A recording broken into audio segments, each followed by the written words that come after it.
வணக்கம். பாரட்டாங் காவல்துறை சோதனையின் போது சட்டவிரோதமாக கடத்தப்பட்ட மதுபான பாட்டில்கள் பறிமுதல் செய்யப்பட்டது. ஒருவர் கைது செய்யப்பட்டிருக்கிறார். இந்த செய்தியை விரிவாக பார்க்கலாம். சனிக்கிழமையன்று பாரட்டாங் போலீசார் வாகன சோதனையில் ஈடுபட்ட போது ஒரு வாகனத்தை சந்தேகப்பட்டு சோதனை செய்தனர்.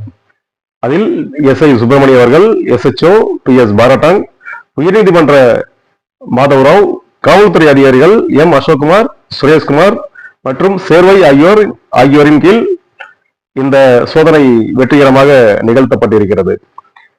இது இந்த பகுதியில் சட்டவிரோதமாக மதுபான விற்பனையை தடுக்க காவல்துறையின் தீவிர முயற்சியின் ஒரு பகுதியாக குறிப்பிடப்படுகிறது.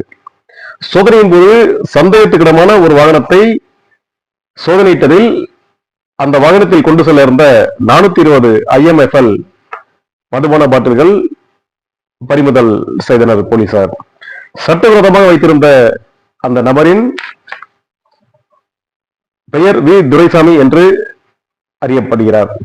குற்றம் சாட்டவர் இவ்வளவு பெரிய அளவில் மதுபான சரக்கு கொண்டு செல்வதற்கு எந்த ஒரு சரியான அனுமதியும் உரிமத்தையும் காட்ட தவறிவிட்டதாக போலீசார் தெரிவிக்கின்றனர். இதன் விளைவாக சம்பவ இடத்திலேயே வாகனம் பறிமுதல் செய்யப்பட்டது. மேலும் பாரட்டாங் காவல் நிலையத்தில் வழக்கு ஒன்று பதிவு செய்யப்பட்டது. பறிமுதல் செய்யப்பட்ட மதுபானம் எங்கிருந்து கொண்டு வரப்பட்டது, மேலும் அந்த மதுபானம் எங்கு கொண்டு செல்லப்படுகிறது என்று போலீசார் தீவிரமாக விசாரணை நடத்தி வருகின்றனர்.